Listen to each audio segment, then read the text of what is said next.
प्यारे बच्चों, आज टीचर्स डे है और टीचर्स डे की ढेर सारी शुभकामनाएं सभी बच्चों को। आप लोग अच्छे से तैयारी कीजिए, पढ़ाई कीजिए और अपने भविष्य को बनाइए। आज आप देख रहे होंगे सोशल मीडिया पे टीचर लोग का काफ़ी विरोध हो रहा है। टीचर लोग काफ़ी विरोध कर रहे हैं सरकार का, जो ये सिस्टम है, आपके एग्ज़ाम का सिस्टम है, उसके विरोध में। और ये सही बात भी है कि ये पंचवर्षीय योजना बना दिया गया है एग्ज़ाम का। कोई भी कंपटीशन होता है तो उसमें 5 वर्ष लग रहा है सरकार को कंप्लीट कराने में, और बच्चे का एज फिक्स रहता है।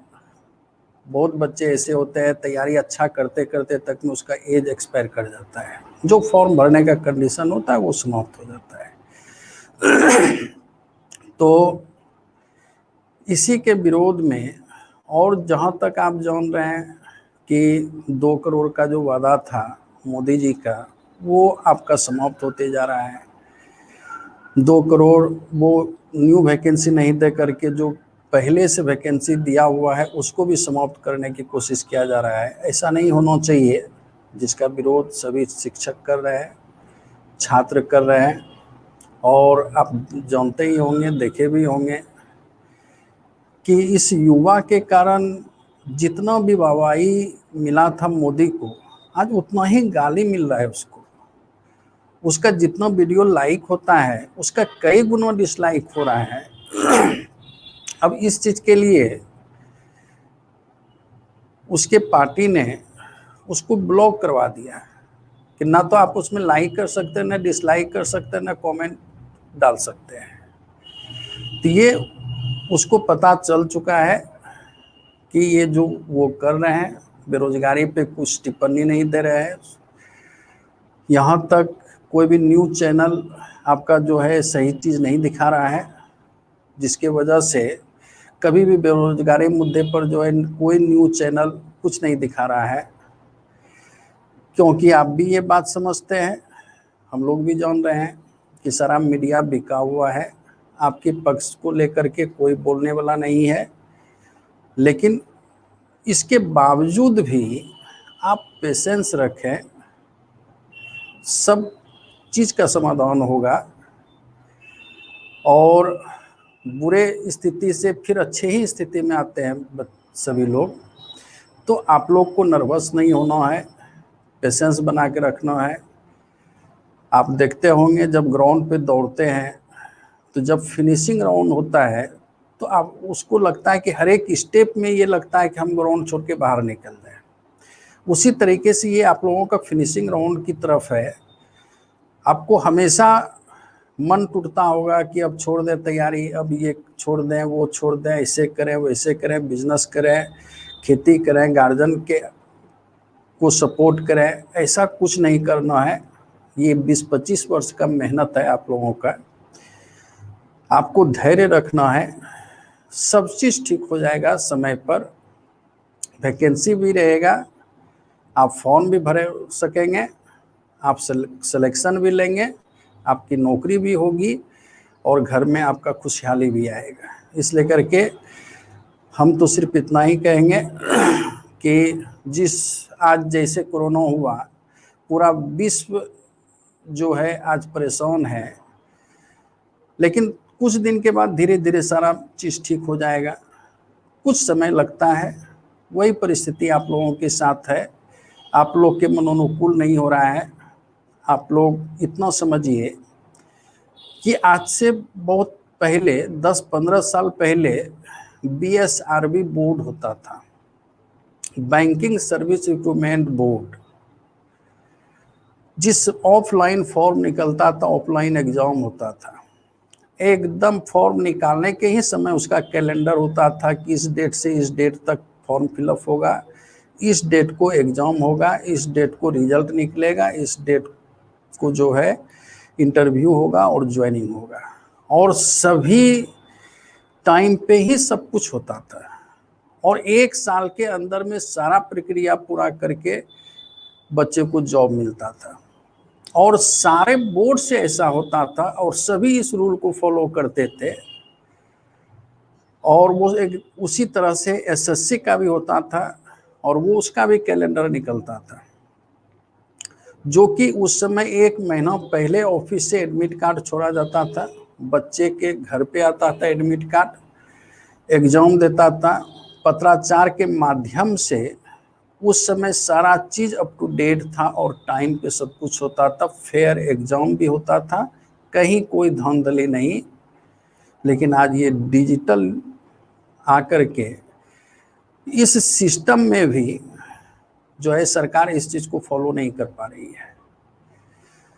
कहीं ना कहीं सरकार की लापरवाही है या वो इस युवा वर्ग को इम्पोर्टेंस नहीं दे रहे हैं, उसके कारण ऐसा हो रहा है। तो जिस युवा ने मोदी जी को चमकाने का काम किया है, उसके कहने पर ताली और थाली बजाया है, तो वही युवा वर्ग भी उसको जवाब देने जा रहा है और आज उसको एक से एक जवाब मिल रहा है। इसलिए करके आप लोग धैर्य रखें। शिक्षक दिवस पे एक टीचर के नाते हम आपको इतना ही कहना चाहेंगे कि आप पेशेंस बना करके अपनी तैयारी को पूरा करते रहें। जब तक आपका फाइनल रिजल्ट नहीं होता है तब तक आप तैयारी को नहीं छोड़ें, क्योंकि ये 20-25 वर्ष का मेहनत है और बिना मजदूरी लिए आप यहाँ से बैक नहीं हो। क्योंकि एक किसान जब काम करता है तो वो एक दिन की मजदूरी नहीं छोड़ सकता है, एक लेबर एक दिन की मजदूरी नहीं छोड़ सकता है। अगर किसान भी किसी खेत में काम करता है तो वो अपने फसल को बर्बाद होते नहीं देख सकता है। जिस वजह से उसका फसल बर्बाद होता है उस चीज को वो पूरा करता है, या तो पटवन की सुविधा करता है, या तो खाद बीज का व्यवस्था करता है, या तो कीटनाशक दवाई का छिड़काव करता है। कर्ज लेना पड़े वो कर्ज लेता है, लेकिन अपने फसल को बर्बाद होते नहीं देख सकता है। तो आपका तो ये 25 साल का फसल है। 25 साल तक एक बच्चे जिस समय से पेंसिल उठाया है और आप जिस एज में पहुंच चुके हैं, आपका मेन उद्देश्य यही था पढ़ाई और नौकरी। तो ये 25 साल का मेहनत बिना मजदूरी लिए आपको यहाँ से नहीं बैक होना है। आप लगे रहिए, मजदूरी आपको मिलेगा। ऐसा कभी भी नहीं हो सकता है जो ईमानदारी से तैयारी करे उसका जॉब नहीं लगे। तो चलिए, शुभकामनाएं के साथ हम लोग शुरू करते हैं एवरेज चैप्टर जो कल हम पढ़ाए हुए थे, और उसके आगे का क्लास हम आज शुरू करने जा रहे हैं। तो एवरेज में बेसिक चीज जो आप देखें, इसमें क्या था कि जितने भी संख्याओं का आपको एवरेज निकालना हो वो सभी संख्याओं को आप जोड़ लीजिए और जितना संख्या है उससे भाग दे दीजिए तो एवरेज निकल जाएगा। तो अगर जोग निकालना है तो एवरेज में नंबर से आप गुणा कर देंगे तो जोग निकल जाएगा। जैसे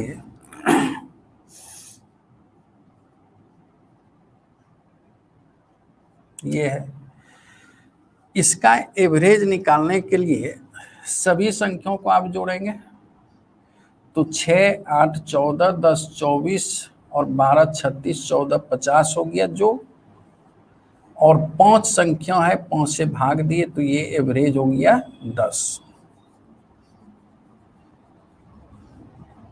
एवरेज 10 हुआ। अगर अब आपको जोग निकालना है तो एवरेज 10 हुआ, और ये 1, 2, 3, 4, 5 संख्या है तो 5 से गुणा कर दिए तो जोग ये 50 आपका आ गया। ये चीज है। तो जोग आप निकालने के लिए जो एवरेज है, एवरेज में संख्याओं से गुणा करेंगे तो जोग निकल जाएगा। ये बताने के, ये जान रहे हैं आप, उसके बावजूद भी बताने का कुछ राज छुपा हुआ है, उस पे हम लोग चर्चा करते हैं।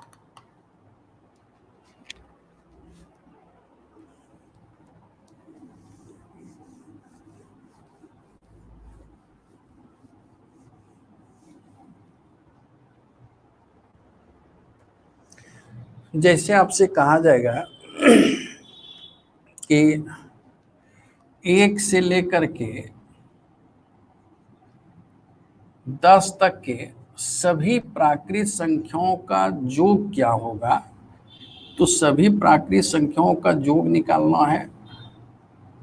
तो सबसे पहले तो आप इसका एवरेज निकालेंगे, और पिछले क्लास में हम बताए हुए एवरेज निकालने के लिए कि फर्स्ट और लास्ट का एवरेज जो होगा पूरे ग्रुप के एवरेज के समान होगा। तो इस दोनों का एवरेज निकालना है, तो 10 और 1 11/2 लिख देते हैं इतना। लेकिन ये 10 संख्या है, तो इसलिए कि इसमें 10 से आप गुणा करते हैं, तो होगी आपका 10 गुने 11/2। अगर आपसे 20 तक का एवरेज निकालने कहते तो फर्स्ट और लास्ट का औसत पूरे के औसत के समान होता है, और यहाँ तक में 20 संख्या है, इसलिए कि इसमें 20 से आप गुणा करेंगे, तो आप इसको लिख सकते हैं 20 गुने 21/2। ठीक। तो कहने का मतलब ये होता है कि 10 तक के सभी नेचुरल नंबर्स का जो योग है प्राकृत संख्या का, तो 10 तक, तो 10 से शुरू करना है, 10 गुने 11/2। 20 तक के सभी प्राकृत संख्याओं का योग, प्राकृत मतलब नेचुरल नंबर, तो 20 तक के सभी प्राकृत संख्याओं का योग तो 20 गुने 21/2। 50 तक के सभी प्राकृत संख्याओं का योग तो 50 गुने 51/2। 100 तक के सभी प्राकृत संख्याओं का योग तो 100 गुने 101/2। ठीक, इस फॉर्मूले पे निकाल सकते हैं। लेकिन अब आपको कैसे करना है कि आप तो यहां पर कर लिए, छोटा संख्या है, आंसर आप 55 निकाल लिए। ठीक, और 55 होता भी है, आप जोड़ करके चेक कर सकते हैं। 1 2 3 3 6 4 10 5 15 6 21 7 28 8 36 9 45 10 55, तो ये 55 हो गया। लेकिन एक छोटा सा एग्जांपल हम दे रहे हैं आपको कि करना कैसे चाहिए। जैसे आपको दे दे कि 385, 1 से लेकर के 385 तक के सभी प्राकृत संख्याओं का योग क्या होगा, तो 385 गुने 386/2, तो कटना भी है, अब फिर गुणा करना है, फिर आंसर निकालना है। लेकिन आप एक छोटा सा एग्जांपल से समझिए कि हमको ये निकालना है, तो 1 से 20 तक का सभी प्राकृत संख्याओं का योग क्या होगा, तो ये आंसर हो गया। अब इसको सिंगल डिजिट में करेंगे, ये 3 हुआ और ये 2 हुआ, 3 दूनी 6 बराबर 2x। अब x का मान आपके ऑप्शन में होगा, जैसे यहाँ पर x का मान आप निकाल रहे हैं 210, तो 210 जो है, अब इसको सिंगल डिजिट में जोड़िए, 1 0 + 1 + 2 तो 3 हुआ। तो अगर हम इसका मान 3 रखते हैं तो 3 दूनी 6, 6 मिल गया, इसका मतलब है कि ये आंसर सही है। ठीक, तो ये सिंगल डिजिट पे बिना पेन उठाए आप कर सकते हैं मौखिक, बस यही चीज पे आपको फोकस करना है। तो यहाँ पर इस पे आधारित कोई भी क्वेश्चन होगा तो वो आप बना सकते हैं। अब इसी में देखिए, अगर आपसे कह दे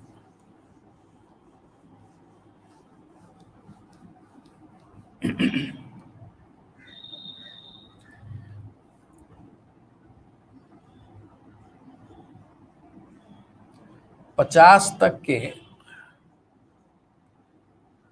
सभी सम संख्याओं का योग क्या होगा। कल औसत बताए थे पिछले क्लास में, आज योग बता रहे हैं।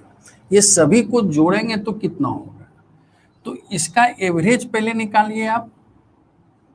एवरेज तो यही फर्स्ट और लास्ट का जो एवरेज होगा वो पूरे के एवरेज के समान होगा, क्योंकि सभी का अंतर समान है।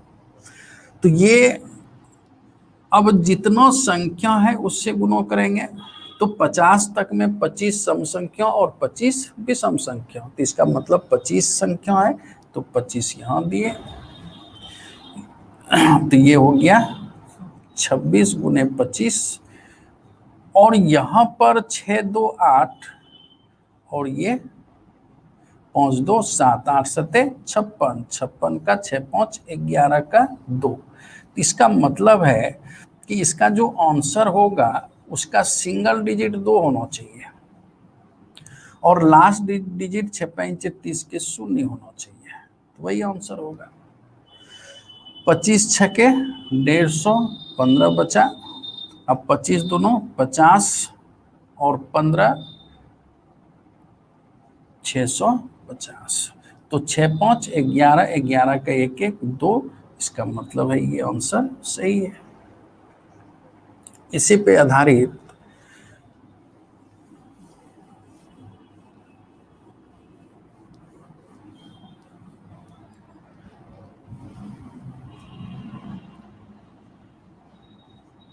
पच्चीस तक के सभी विषम संख्याओं का योग क्या होगा। तो 25 तक के सभी विषम संख्या, यहाँ पर भी सभी का डिफरेंसेस समान है, इसलिए करके औसत जो होगा फर्स्ट और लास्ट का औसत पूरे के औसत के समान होगा। और 25 तक में 24 तक में 12 सम संख्या 12 विषम संख्या और 25 विषम संख्या है, ऑड नंबर है, इसलिए करके यहाँ पर टोटल संख्या हो गया 13। तो ये कितना हुआ 13 गुने 13, तो 13 का स्क्वायर आप जान रहे हैं। नहीं वहां पर कुछ ऐसा क्वेश्चन होगा तो सिंगल डिजिट पे आपको चेक कर लेना है, ठीक। अब देखिए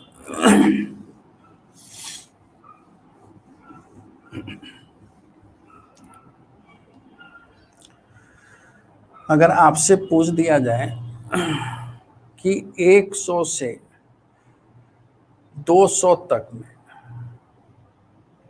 कितनी ऐसी संख्याएं जो 7 से विभाजित होगी, तो 100 से 200 तक में कितनी ऐसी संख्याएं जो 7 से विभाजित होगी, तो यहाँ पर और उसका औसत क्या है, यह 100 से 200 के बीच में 7 से विभाजित होने वाली सभी संख्याओं का औसत क्या है, ठीक। तो यहाँ देखिए आप 100 में 7 से भाग देंगे,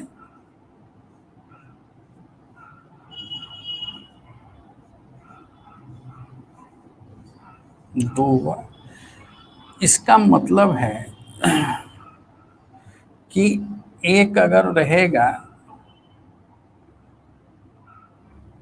7 28, तो यहाँ पर देखिए कि 7 5 35, अगर यहाँ 5 हो जाए तो यहाँ 5 अगर हम उतार देते हैं तो 7 5 35 कट जाएगा, इसका मतलब है कि पहला संख्या 105 होगा, ठीक। उसके बाद 112 होगा, उसके बाद 119 होगा, इस तरह से आप बढ़ेंगे। और लास्ट संख्या देखिए 200 में 7 से भाग दीजिए,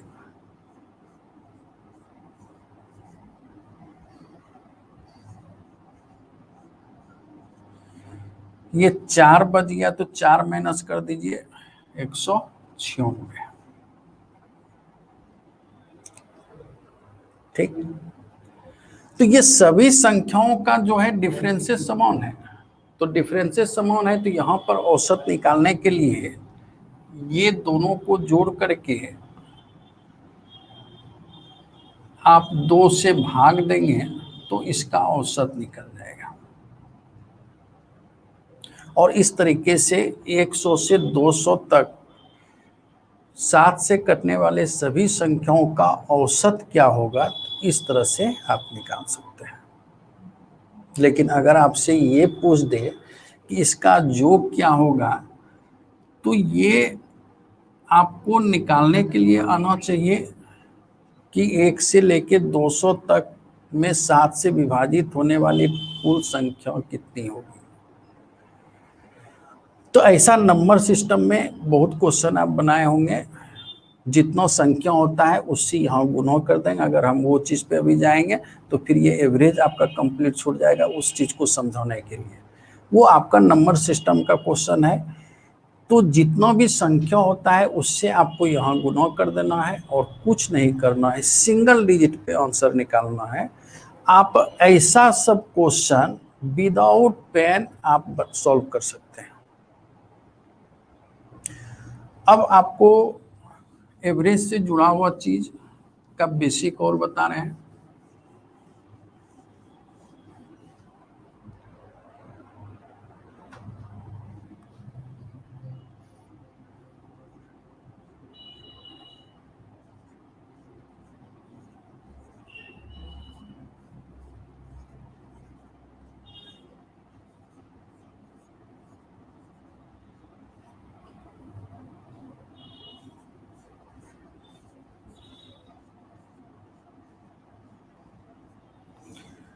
सभी का डिफरेंसेस समान है तो बीच वाला औसत, अगर बीच में कोई संख्या नहीं है तो इस दोनों के बीच में 5 है तो 5 हो गया। यहाँ बीच में 6 है, यहाँ बीच में 7 है, यहाँ बीच में 8 है, तो औसत ये हो गया।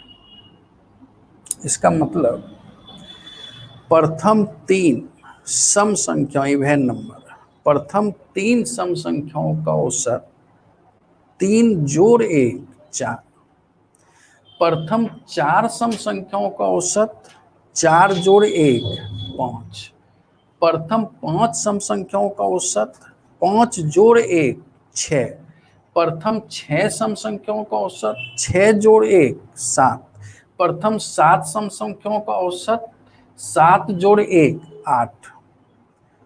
तो इस तरह से आप कह सकते हैं कि प्रथम 25 सम संख्याओं का औसत 25 जोड़ 1 26 आंसर, प्रथम 50 सम संख्याओं का औसत 50 जोड़ 1, प्रथम 500 सम संख्याओं का औसत 500 जोड़ 1। इस तरह से आप आंसर दे सकते हैं। तो यही चीज बुक में रहता है कि प्रथम n सम संख्याओं का औसत n+1 कर देता है, जो कि आप मिस कर जाते हैं, भूल जाते हैं कि n+1 होगा कि n होगा। तो जब भी आप ऐसा मिस्टेक करते हैं तो छोटा छोटा 2-3 एग्जाम्पल लेकर के आप दिमाग में ही लाइए एग्जाम्पल और उसमें सेट कर लीजिए। आप बेसिक क्लियर अगर हो रहेगा, आपका कॉन्सेप्ट क्लियर रहेगा तो कहीं फॉर्मूले की जरूरत नहीं है। हम आपको कितना टाइप का क्वेश्चन बता रहे हैं लेकिन कहीं आपको एक भी फॉर्मूला नहीं रटा रहे हैं। बाय द वे कंफ्यूज करते हैं कभी, तो उसमें 2-3 छोटा छोटा एग्जाम्पल लिख करके आपको मन में जैसे लाएंगे वैसे आपके दिमाग में ये सारा बात सेट कर जाएगा। अगर आपसे कह दे प्रथम 168 सम संख्याओं का औसत क्या होगा, तो 168 में 1 जोड़ दीजिए 169 हो गया। अब देखिए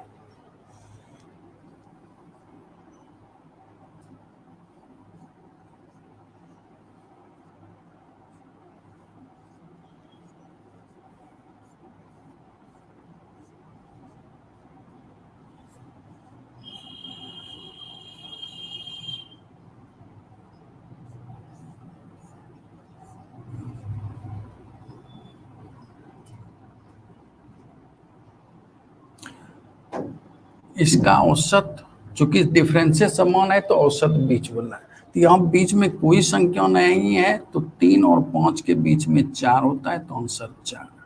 यहाँ बीच में ये है, यहाँ बीच में 6 होगा, यहाँ बीच में 7 है, यहाँ बीच में 8 होगा।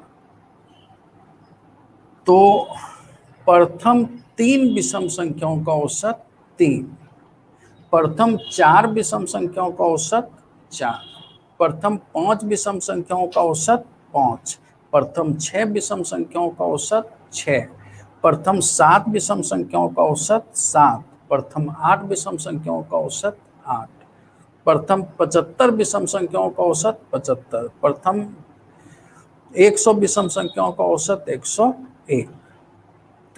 यहाँ पर लिखा रहता है आपके बुक में कि प्रथम n विषम संख्याओं का औसत n। तो यहाँ पर n और n+1 में कंफ्यूज नहीं करना है। हो सकता है कल के डेट में आप लोग के ऊपर बहुत लोड रहता है, बहुत सारा सब्जेक्ट पढ़ना होता है, तो ये सब कंफ्यूज आप कर सकते हैं। तो कुछ नहीं करना है, मन में एक दो एग्जाम्पल छोटा छोटा लाना है, बस ये क्लियर हो जाएगा। चलिए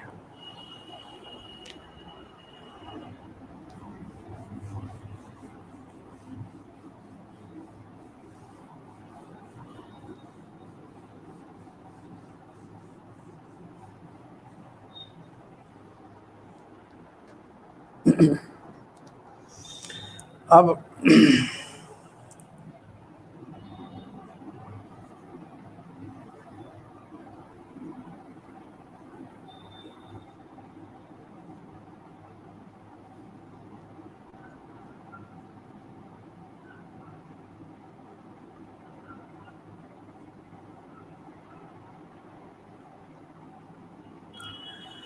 क्वेश्चन है 10 तक के सभी प्राकृत संख्याओं के घनों का योग क्या होगा। ठीक, तो 10 तक के सभी प्राकृत संख्याओं के घनों का योग क्या होगा।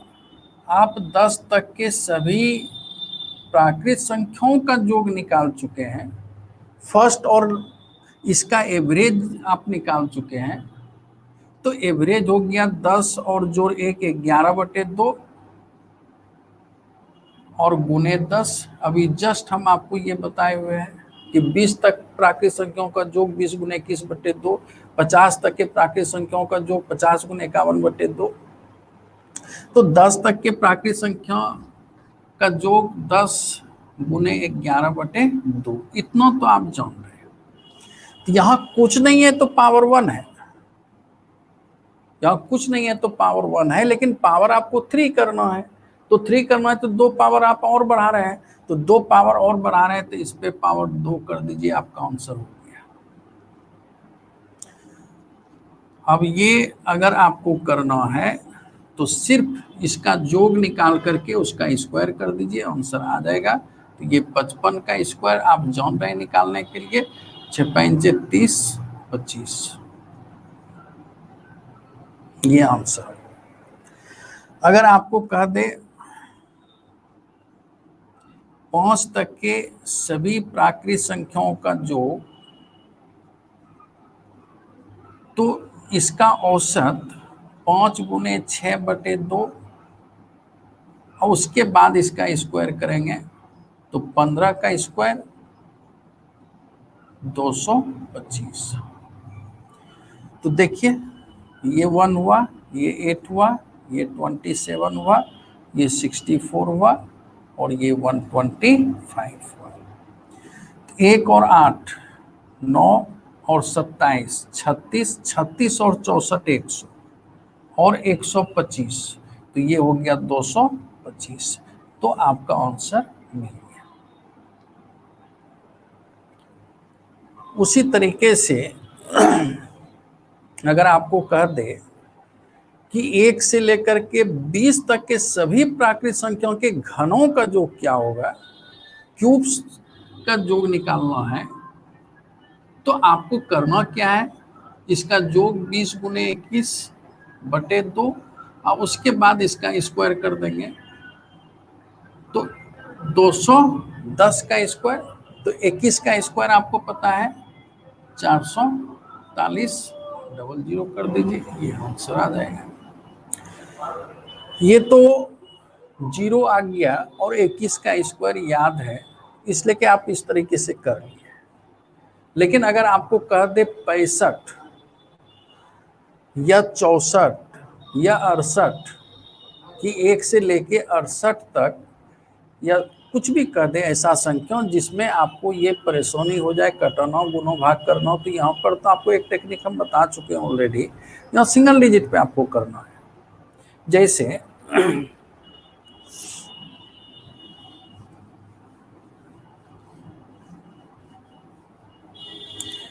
25 तक के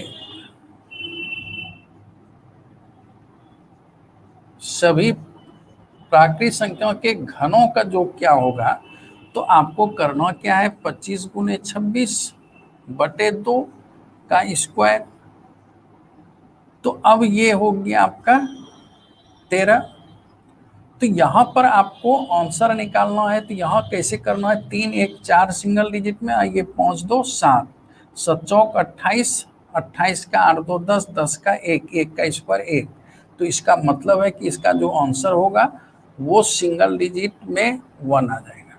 तो आपके पास 4 ऑप्शन होगा, जिस सिंगल डिजिट का ऑप्शन 1 होगा वही आंसर होगा, या नहीं तो आप इसको कैलकुलेट करके उसके बाद आप आंसर चेक कर लेंगे, आंसर मिल जाएगा आपको। हाँ, कुछ स्टूडेंट को ये चीज लग रहा होगा कि अगर सर ऐसा 2 ऑप्शन में रहे, 2 ऑप्शन में सिंगल डिजिट सेम हो जाए तो उस कंडीशन में हम क्या करेंगे। तो उस ऑप्शन में, उस कंडीशन में आप क्या करेंगे कि यूनिट डिजिट देखेंगे, इकाई अंक देखेंगे। 6 पंचे 23, 6 पंचे 30 के शून्य, तो लास्ट डिजिट शून्य होना चाहिए और सिंगल डिजिट 1 होना चाहिए। लेकिन लास्ट डिजिट में अगर 2 में शून्य हो जाए और सिंगल डिजिट में भी उतना ही रहे, तो उस कंडीशन में हम क्या करेंगे, तब यहाँ पर जो है कॉमन सेंस लगाना होगा। 25 का स्क्वायर 625 और 625 से थोड़ा ज्यादा होगा। ऐसे तो ये तो इजी है, तो आप कर सकते हैं कि 650 होगा, लेकिन आप ऐसा कर सकते हैं वहां पर कोई भी संख्या रहेगा तो सिर्फ कॉमन सेंस लगाएंगे। 2-3 चीज ही तो है मैथ में कि single digit, common sense, unit digit, ये और अप्रोक्सीमेट वैल्यू, बस ये 2-3 का ही खेल होता है कि इसी के आधार पर। और मैथ में पूरा बनाने की जरूरत नहीं पड़ता है, आपको बहुत सारा चीज होगा इसमें। 50% मैथ ऐसा होगा कि आप आधा में ही जो है आंसर समझ जाएंगे कि इसका आंसर ये होगा और आंसर टिक कर लेना है, और करते भी हैं आप लोग। कुछ ही क्वेश्चन ऐसा होता है जो कि समय से ज़्यादा टाइम लेता है, तो उसके लिए बहुत सारा क्वेश्चन ऐसा होता है जो कि देखने के साथ ही आप आंसर टिक कर लेते हैं, तो वो मिला जुला करके एवरेज टाइम सेट हो जाता है। तो ये आपका आंसर देने का तरीका है। चलिए, अब क्यूब्स हो गया।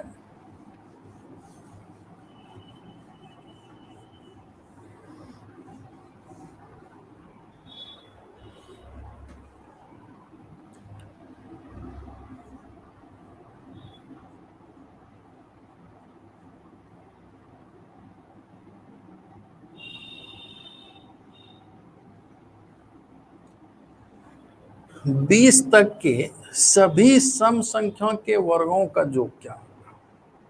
ठीक, तो 20 तक के सभी सम संख्याओं के वर्गों का योग। तो एक छोटा सा एग्जांपल दे रहे हैं हम पहले आपको, या पहले समझिए कि अगर 20 तक होगा तो आपको करना क्या है कि लास्ट 20 है तो 20 से आपको स्टार्ट करना है। 20 गुने 21 गुने 22 करना है और बटे 6 आंसर हो जाएगा। ठीक, 10 तक के सभी सम संख्याओं के वर्गों का योग पूछ दे,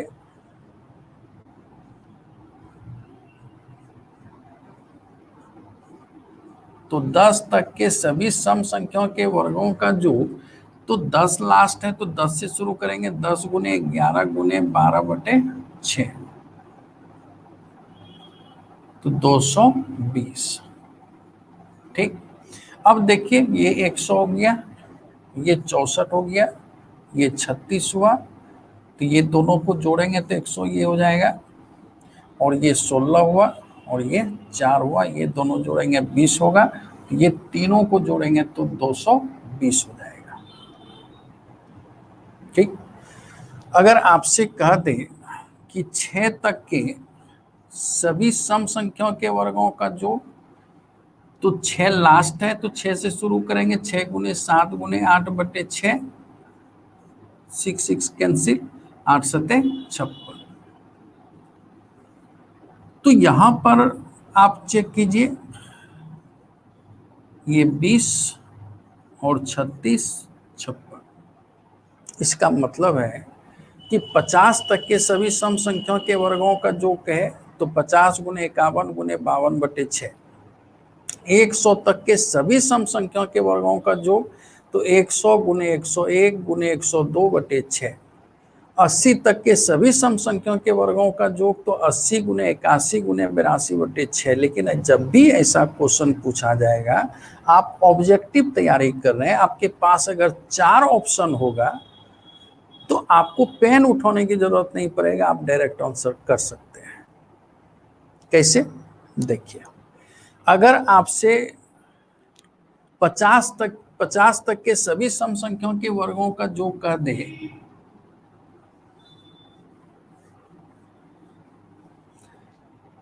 तो इसके लिए तो आप जान रहे हैं 50 गुने 51 गुने 52 बटे 6 बराबर x आंसर। ठीक, तो ये 6 हुआ, ये 7 हुआ सिंगल डिजिट में, ये 5 हुआ, 6 5 30 का 3 हुआ, 7 21 21 का 3 हुआ, तो 3 = 6x। अब आप x का मान रखेंगे ऑप्शन से सिंगल डिजिट बना के, और जैसे आप इसमें गुणा करेंगे इस दोनों को और उसका सिंगल डिजिट बनाएंगे तो 3 हो जाएगा, और जैसे 3 हुआ तो आंसर आपका हो गया। इस तरीके से आप आंसर निकाल सकते हैं। अब यहाँ पे स्टूडेंट जो है कंफ्यूज करता है कुछ कि सर ये 6 से ही क्यों भाग देंगे, तो आपको 6 से ही हमेशा भाग देना है, बस इतना ही समझ लीजिए। सम संख्या हो या विषम संख्या हो, हमेशा आपको 6 से ही भाग देना। विषम संख्याओं पे भी हम आते हैं अभी। दोनों के लिए सेम रूल है।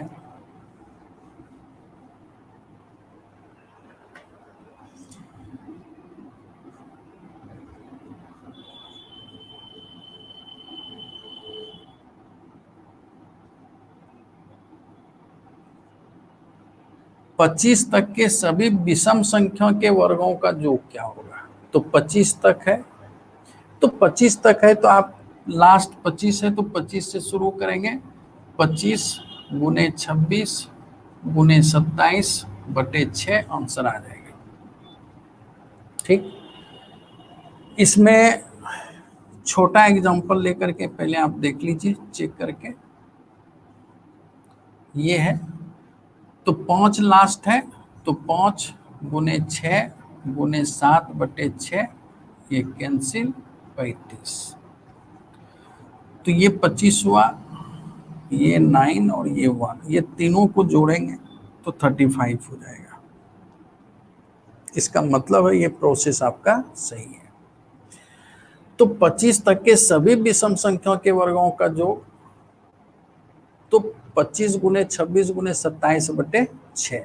75 तक के सभी विषम संख्याओं के वर्गों का योग, तो 75 गुने 76 गुने 77 बटे 6 आंसर आपका। लेकिन आपको यहाँ टेंशन लेने की जरूरत नहीं है, सिंगल डिजिट आपके पास है, सिंगल डिजिट का कॉन्सेप्ट आपको दिए हुए हैं, बस उसके आधार पर आप हमको आंसर चेक कर लेना है। ठीक,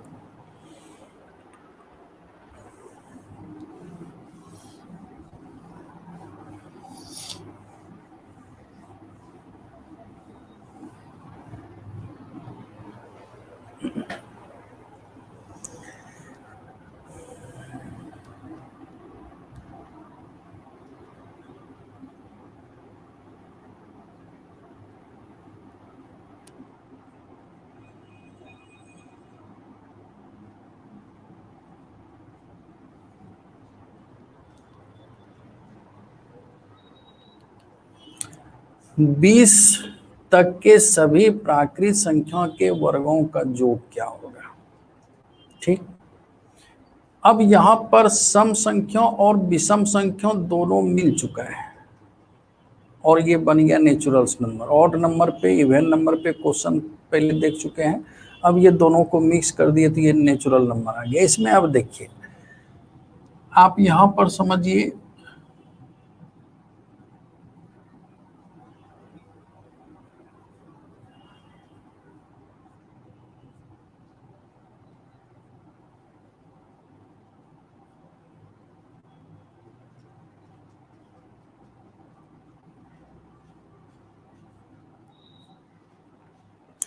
इस दोनों पार्ट को अगर आप मिला देते हैं तो ये कंप्लीट तैयार होता है।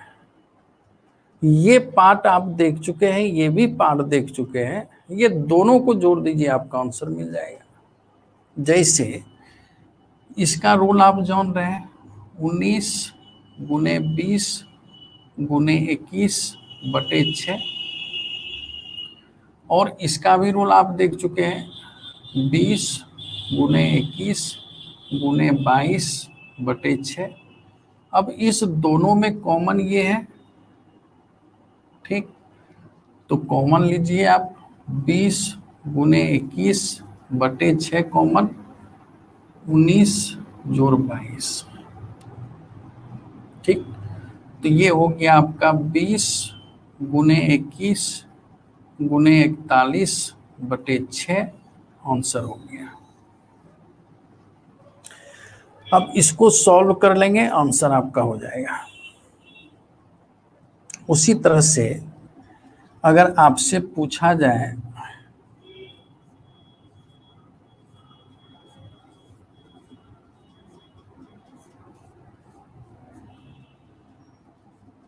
चालीस तक के सभी प्राकृत संख्याओं के वर्गों का जो, तो इसमें आपका 39 तक विषम संख्या है और 40 तक सम संख्या है,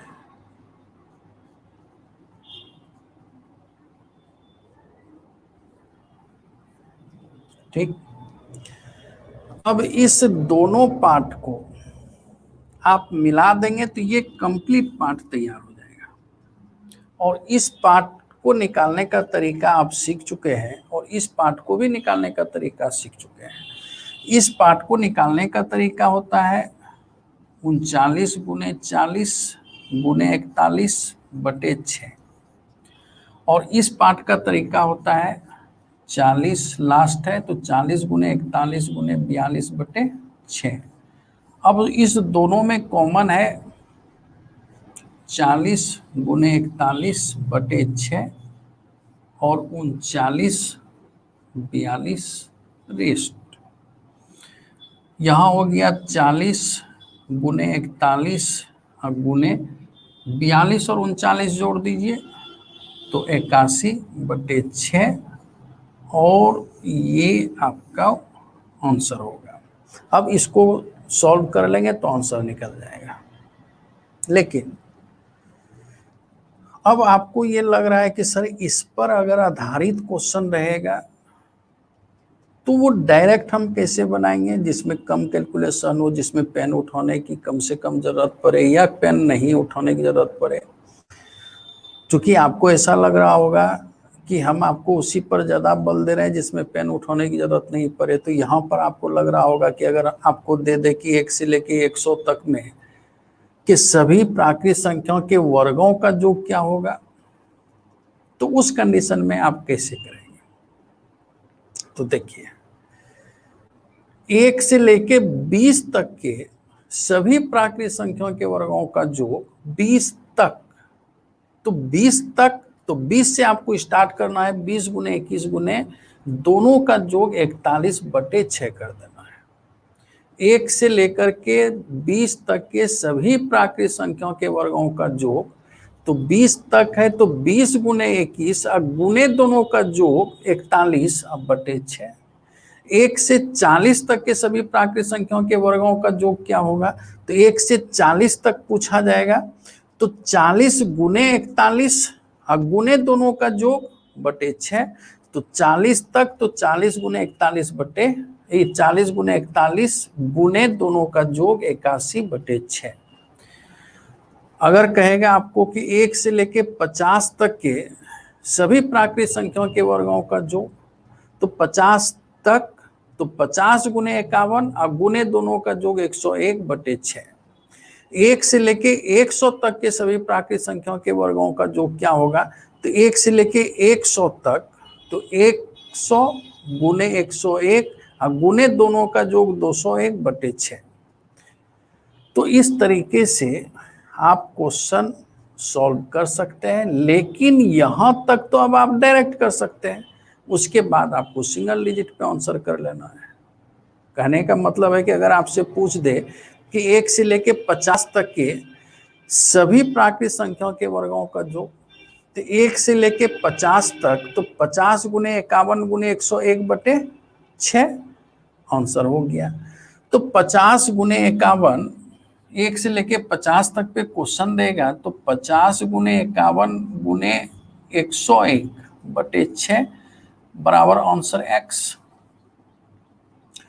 ये 6 हुआ, 6×5 = 30, 30 का 3, 3 दूनी 6, 6 बराबर 6x। इसका मतलब है कि x का मान आप रखिए ऑप्शन से, ये दोनों सिंगल डिजिट बराबर होना चाहिए, बराबर हो गया तो यही आपका आंसर होगा। यहाँ पर भी सिंगल डिजिट पे आप कर सकते हैं, ये x आंसर, तो ये 5 हुआ, 5 दिया 15, 15 का 5 1 6, 6 दूनी 12, 12 का 2 1 3, तो 3 हुआ, तो 3 = 6x। और यहाँ पर जो आप मान रखेंगे x का ऑप्शन से, तो यहाँ सिंगल डिजिट इस तरफ भी 3 होना चाहिए, इस तरफ भी 3 है, उधर भी 3 होना चाहिए। जिस ऑप्शन में रहेगा वही आपका आंसर होगा। तो इस तरीके से ये भी क्वेश्चन आप मौखिक बना सकते हैं और बिना पेन का बना सकते हैं। तो चलिए, अब ये आपका एक राउंड बेसिक हुआ। एक पार्ट का बेसिक अभी हम बताएं आपको।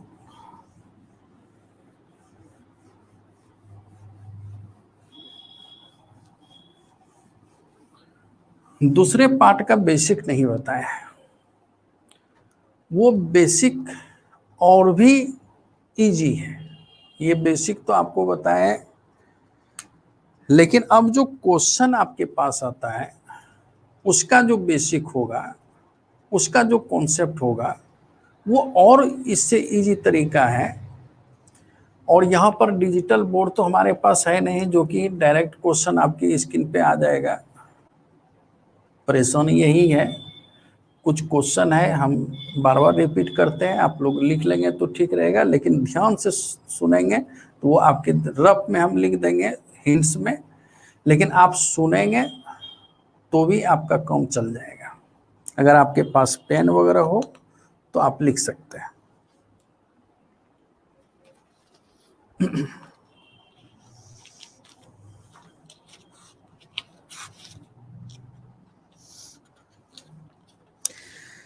किसी सप्ताह का औसत तापमान 40 डिग्री सेंटीग्रेड था।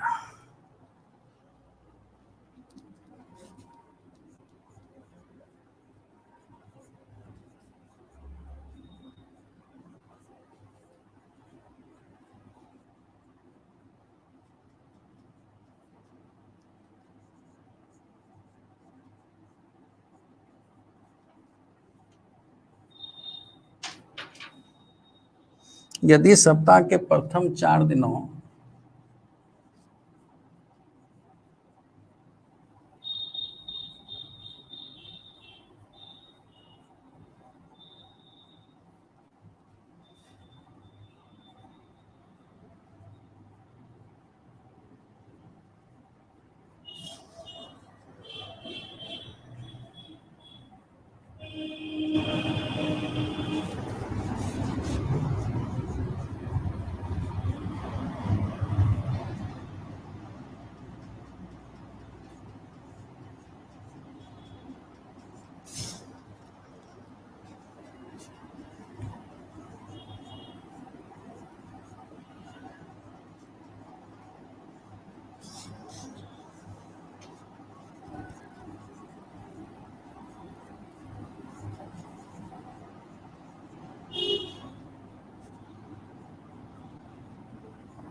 देखिए,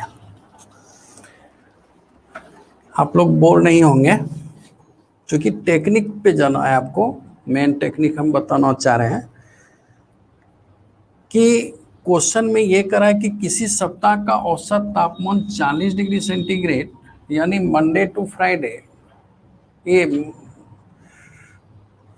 संडे, मंडे टू संडे, आप ऐसे समझिए, Monday, Tuesday, Wednesday, Thursday, Friday, Saturday, Sunday, ये सभी का औसत जो है वो 40 है, सबके खाते में 40-40 करके गया। तो टोटल कितना हो गया, तो आप कह सकते हैं कि 40 गुने 7, 280। चलिए, प्रथम 4 दिनों का औसत तापमान 43 है, यानी ये शुरू 4 दिन का अगर लेते हैं आप, यहां से लेके यहां तक, तो 43 है, तो 43 गुने 4 कर सकते हैं, इतना हो गया। ठीक, अंतिम 2 दिनों का औसत तापमान जो है 39 डिग्री सेंटीग्रेड है, तो 39 गुने 2, तो ये हो गया 78। ठीक, अब ये निकालने के लिए कर रहे हैं, तो इस टोटल में इस ग्रुप को और इस ग्रुप को जोड़ करके घटा देंगे तो ये निकल जाएगा। तो ये निकल तो गया आपका 280 में माइनस आप कर देंगे 172 और जोड़ 78, 8 2 10 के 0, और तो मेरा 1 7 1 8, 8 7 15 के 5, 250, 280, तो ये 30 डिग्री सेंटीग्रेड आपका आंसर आया। ठीक है, ये बेसिक चीज है जो कि आप पहले से ये प्रोसेस कुछ जान रहे हैं कि किसी सप्ताह का औसत तापमान 40 डिग्री सेंटीग्रेड था, सप्ताह के प्रथम 4 दिनों का तापमान 43, अंतिम 2 दिनों का तापमान 39 है, तो 5वें दिन का औसत क्या होगा, तो टोटल निकाल लिए, 7 दिन का औसत 40 है, तो 40 गुने 7, इसमें प्रथम 4 दिन का औसत जो है 43 है, तो 43 गुने 4 कर दिए, अंतिम 2 दिन का 39 है, तो 39 गुने 2, और इस दोनों को जोड़ करके माइनस कर दिए टोटल में, तो जो 5वां दिन था उसका औसत निकल गया। लेकिन आप ये समझिए 7 दिन का 40 है, प्रथम 4 दिन का औसत 43 है, अंतिम 2 दिन का औसत 39 है। तो यहाँ औसत क्या होता है, औसत ये होता है कि सभी के खाते में बराबर बराबर बराबर हिस्सा होता है। अगर किसी के पास 10 रुपया है और किसी के पास 20 रुपया है, अगर दोनों का एवरेज कम होगा तो 15-15 रुपये का दोनों का हिस्सा होगा, औसत 15 हो गया। तो वही चीज यहाँ पर है कि आप ऐसे समझिए कि 7 लड़का है ये टीम में, सातों के लिए 40-40 टॉफी रखा हुआ है। 7 लड़का है, सातों के लिए 40-40 टॉफी रखा हुआ है। उस 7 में 4 लड़का क्लास से बाहर चला गया और कार्टून में टॉफी रखा हुआ है, कहा गया कि आप लोग अपना अपना हिस्सा लेकर के निकल जाइए। ये 4 लड़का क्या किया कि अपने हिस्से से 3-3 अधिक ले लिया, 43-43 टॉफी लेकर के निकल गया। तो ये 4 लड़का 3-3 टॉफी एक्स्ट्रा ले लिया, तो 4 तिया 12, इसका मतलब है कि अब तो 12 टॉफी घटेगा। लेकिन अब ये तो जो लड़का गया, ये अब इसका हिस्सा 40-40 टॉफी लेना था, लेकिन ये दोनों 39-39 टॉफी करके लिया, ये दोनों अपने हिस्से का एक एक टॉफी छोड़ दिया। तो इसका मतलब है कि ये 2 टॉफी इसका बढ़ेगा, उधर 12 घटेगा, इसका 2 बढ़ेगा। इसका मतलब है कि ये दोनों टीम जाने के बाद 10 टॉफी किसी न किसी का घट जाएगा, और सभी के हिस्से का 40-40 टॉफी था, तो इसका मतलब है कि जो 5वां बचा उसका 10 घट जाएगा और आंसर 30 हो जाएगा।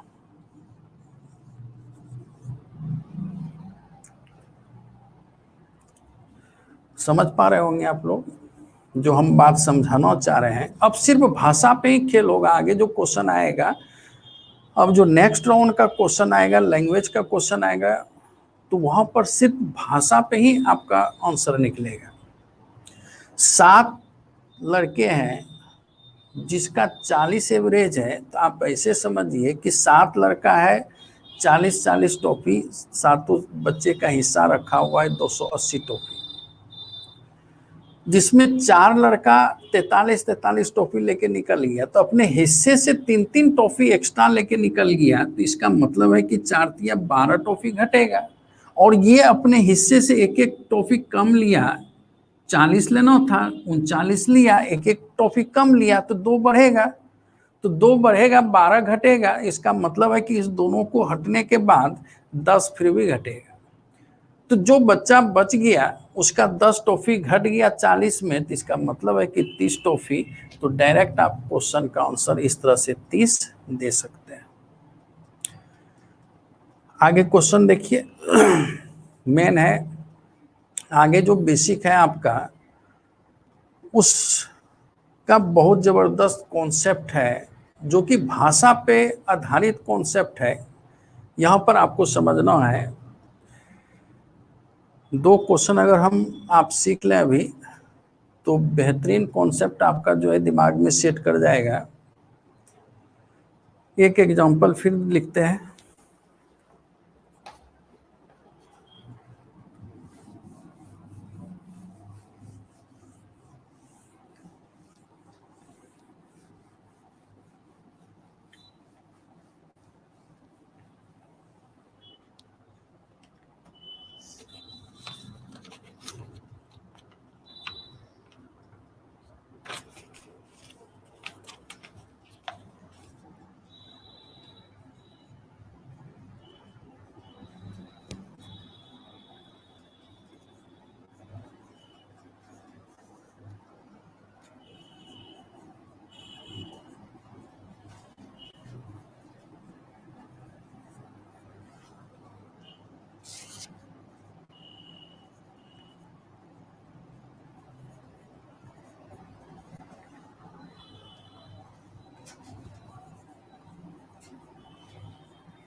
क्वेश्चन है, 40 लड़कों की औसत आयु 15.85 वर्ष है। 2 नए लड़के के आने से औसत आयु 16 वर्ष हो जाती है, तो दोनों नए लड़कों की औसत आयु क्या है? ठीक, 40 लड़कों की औसत आयु 15.85 वर्ष है। ठीक, 2 नए लड़के के आने से औसत आयु 16 वर्ष हो जाती है, तो इस दोनों नए लड़के की आयु क्या है? यही क्वेश्चन है आपका। चलिए यहां पर समझिए, आप जो कॉन्सेप्ट समझ रहे हैं, 40 लड़कों की औसत आयु इतना है, तो आप क्या करेंगे, 40 गुने इतना। ठीक, 2 लड़के के बढ़ने से अब टोटल लड़कों की संख्या 42, जिसकी औसत आयु 16 है, तो ये हो गया 42 लड़के की कुल आयु, और ये हो गया 40 लड़के की कुल आयु। इसमें इसको माइनस करेंगे, आपका आंसर आ जाएगा। ठीक है, ये भी कर ये तो आप शुरू से किए हुए हैं, यहाँ पर सिंगल डिजिट पे भी कर सकते हैं आप, लेकिन आपको अब ये तरीका नहीं देखना है, आपको बेसिक बात को समझना है कि यहाँ पर बेसिक चीज क्या है